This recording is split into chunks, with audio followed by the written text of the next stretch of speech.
Assalamualaikum warahmatullahi wabarakatuh.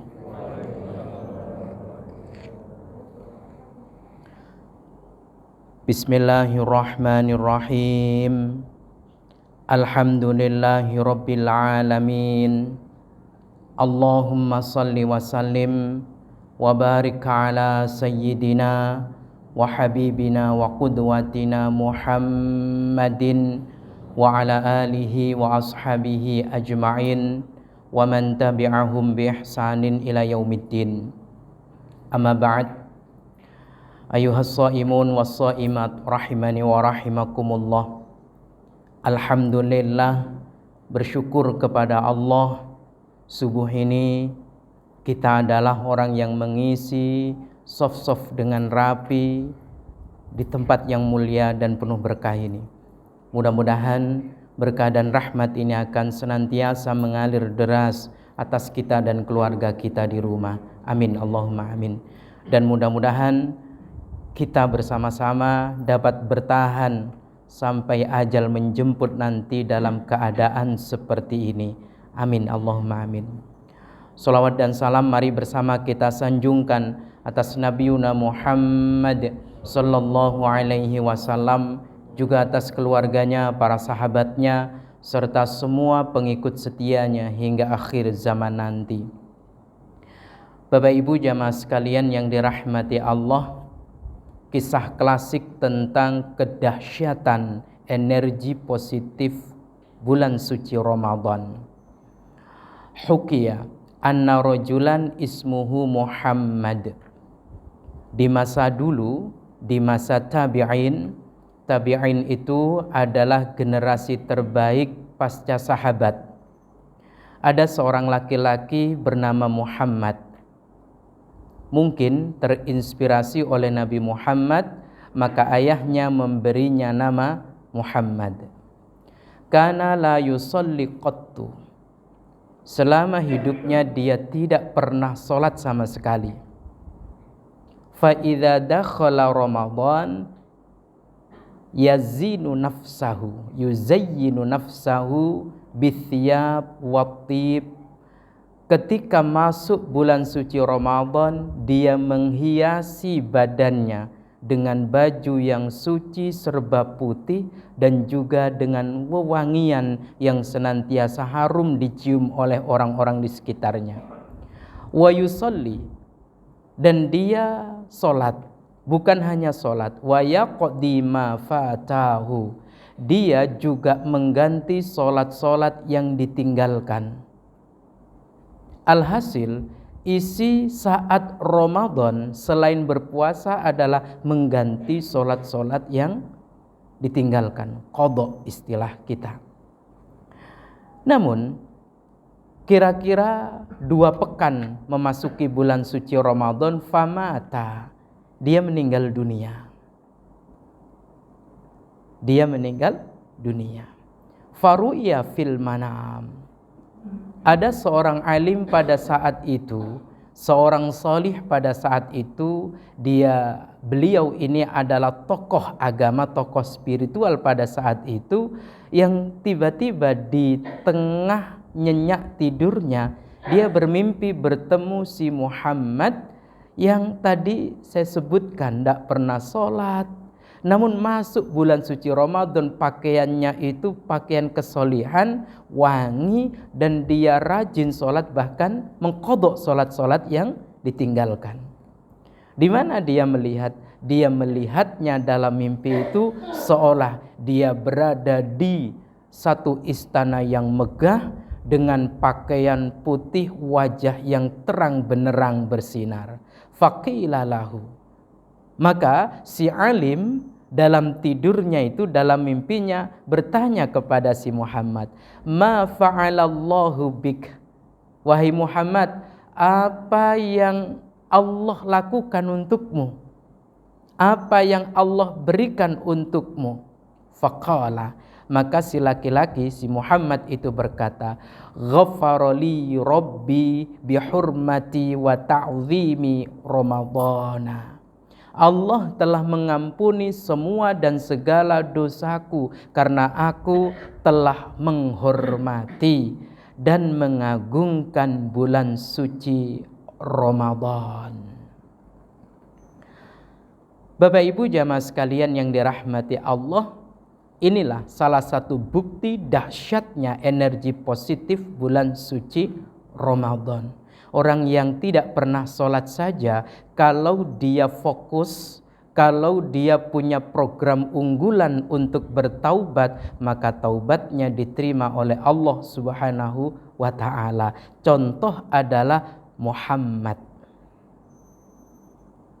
Dia merubah tampilan pakaiannya, stylenya berubah. Bukan hanya itu, tapi tatanan spiritualnya juga berubah. Akhirnya Allah ampuni semua dan segala dosa-dosanya. Lalu kalau orang tidak pernah sholat saja, begitu dahsyat merasakan ampunan Allah yang Allah hadirkan di bulan suci Ramadan, bagaimana kira-kira dengan kita yang setiap waktu masuk kita selalu berdiri mengisi shaf dengan rapi. Setiap waktu masuk kita bersuci, berpakaian suci. Bukan hanya mensucikan diri, juga berpakaian suci. Tentunya lebih besar peluang kita mendapatkan ampunan Allah Subhanahu wa ta'ala dibandingkan si Muhammad. Mudah-mudahan Allah kabulkan untuk kita semua. Amin, Allahumma amin. Tapi pesan yang kuat di sini adalah bulan suci Ramadan yang notabene bulan taubat, memang kita harus benar-benar punya stressing. Kita punya program unggulan, kita punya proyek besar. Apa kesalahan saya yang mesti saya perbaiki menjadi kebenaran? Apa perilaku buruk saya yang harus saya ganti dengan perilaku baik? Ibarat kata, jika kita pernah melakukan dosa A, ayo kita fokus di situ, kita jadikan program unggulan untuk kita tinggalkan. Kalau maksiat yang kita lakukan, yuk kita tinggalkan jauh-jauh. Kalau akhlak buruk yang kita lakukan, mari kita kubur dalam-dalam. Nah, satu pesan manis di dalam bulan suci Ramadan, di siang hari kita tidak makan, tidak minum. Yang suami istri pray hubungan suami istri dan berbagai macam hal yang membatalkan puasa. Ternyata di situ ada pesan kuat membangun komitmen kita, membangun hal yang kuat. Apa? Pada diri ini harus muncul fanatik terhadap perkara yang halal. Itulah yang mesti kita tangkap pesannya. Mari kita renungkan. Di bulan suci Ramadan, air putih yang mestinya tidak ada namanya air putih itu haram, tapi di siang hari kita tinggalkan. Makanan yang kita beli dengan uang yang kita cari dengan cara halal, lalu makanan itu menjadi kita tinggalkan di siang hari. Di sini menggambarkan bahwa jangankan perkara haram, yang halal saja saya tinggalkan. Jangankan yang haram, yang halal saja saya jauhi. Di sini akhirnya akan terbangun pada jiwa kita bahwa halal itu memang menjadi prioritas. Syubhat harus kita tinggalkan. Yang haram jangan pernah terbesit di hati ini untuk kita ambil, kita makan, kita telan, dan kita cerna. Maka sekali lagi, yang harus kuat pada diri ini saat berpuasa adalah jangankan perkara haram, yang halal saja saya tinggalkan. Ini kan berbanding berbalik dengan biasanya yang kita dengar, kalimat-kalimat sesat dalam hal halal haram. nyari perkara halal, yang haram saja susah. Itu kan kalimat sesat yang sering kita dengar. Di bulan suci Ramadan justru beda. Jangankan yang haram, yang halal saja saya tinggalkan. Suami istri hubungan intim mestinya halal, karena di bulan Ramadan saya tinggalkan. Di bulan Ramadan siang hari maksud saya tinggalkan. Maka akan muncul, maaf kalau kalimat yang saya pilih kurang tepat, kurang manis didengar oleh telinga kita. Jangankan istri orang, istri saya aja tak tinggal di bulan suci Ramadan. Jangankan suami orang, suami sendiri saja tak tolak kalau dia mau ngajak di siang hari. Maka di sini para alim menyebutkan akan terbangun sekali lagi fanatik terhadap perkara yang halal. Maka saya dulu dikasih gambaran begini, untuk ngetes sekaligus belajar menjadikan diri ini fanatik terhadap perkara halal. Dulu saya dikasih contoh begini oleh kiai. Seumpama di depanmu ada 3 tumpuk uang. Tumpukan pertama 500.000 A, tumpukan A 500.000, tumpukan B 5 juta, tumpukan C 50 juta. Lalu kemudian ditawarkan, pilih tumpukan mana seumpama ditawarin, Pak, Bu, pilih A, B atau C. Saya ulang, A 500, B 5 juta, C 50 juta. Kita ditanya, pilih yang mana? Sering saya tanya di majelis, pilih yang mana? Ada yang langsung nyeletuk 50 dong, karena gede gitu. Ada yang mungkin malu-malu, 500 saja deh gitu. Ada juga yang tidak jawab, meskipun berkecamuk di pikirannya, kayaknya ini. Maka selalu saya katakan begini, kalau kita ditawari A, B atau C dari 500, 5 juta atau 50, coba bapak-bapak, ibu-ibu, kita kira-kira pilih yang mana? Mungkin kalau kita pilih A, kalau itu halal bagus sih. Kalau pilih B, kayaknya tengah-tengah. Kalau pilih C, takutnya haram. Sebagai orang yang sudah tumbuh kembang dan terbangun pada jiwanya fanatisme terhadap yang halal, dia tidak akan langsung milih sebelum dia bertanya, Pak, yang halal yang mana? Tidak langsung saya pilih A, saya pilih B, saya pilih C, enggak. Dia bertanya dulu kalau suruh milih, yang halal yang mana? Setelah tanya yang halal yang mana, lalu dikasih petunjuk, yang halal adalah yang C. Nah, kalau tadi jawab yang A, kan eman-eman, ternyata yang 50 juta yang halal.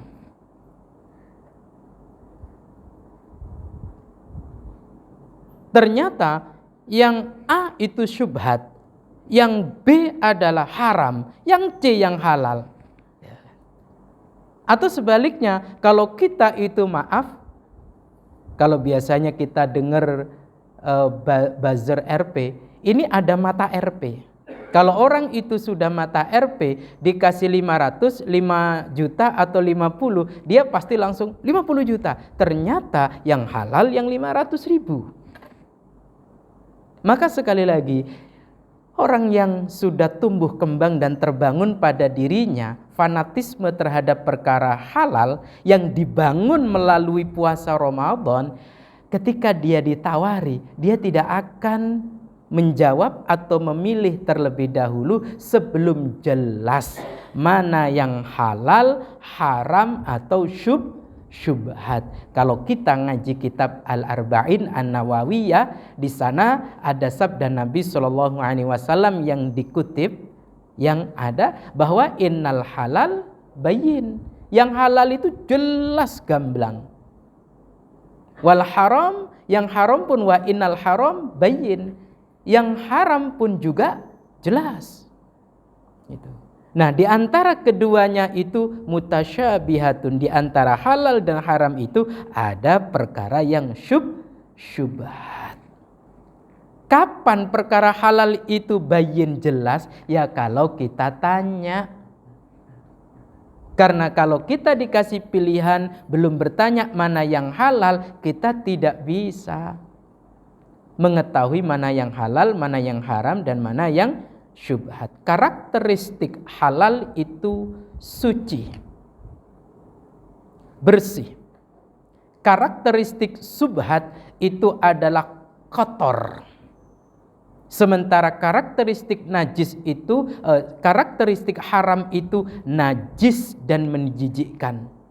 Saya ulangi lagi, halal itu suci bersih. Syubhat itu kotor keruh. Najis atau haram itu najis dan menjijikkan. Maka kita harus mulai belajar untuk memasukkan satu pesan pada otak dan hati kita bahwa perkara haram apapun itu bentuknya adalah najis dan menjijikkan. Sebelum itu kuat ada di diri kita, maka kita akan seringkali mengambil perkara yang tidak halal. Maka dulu saya dikasih contoh begini oleh kiai. Contoh, dimasak kayak apapun, dimasak rendang kah, mungkin dimasak gulai kah, atau dimasak semur kah, kalau itu daging babi, saya yakin langsung muncul di hati dan pikiran, jijik.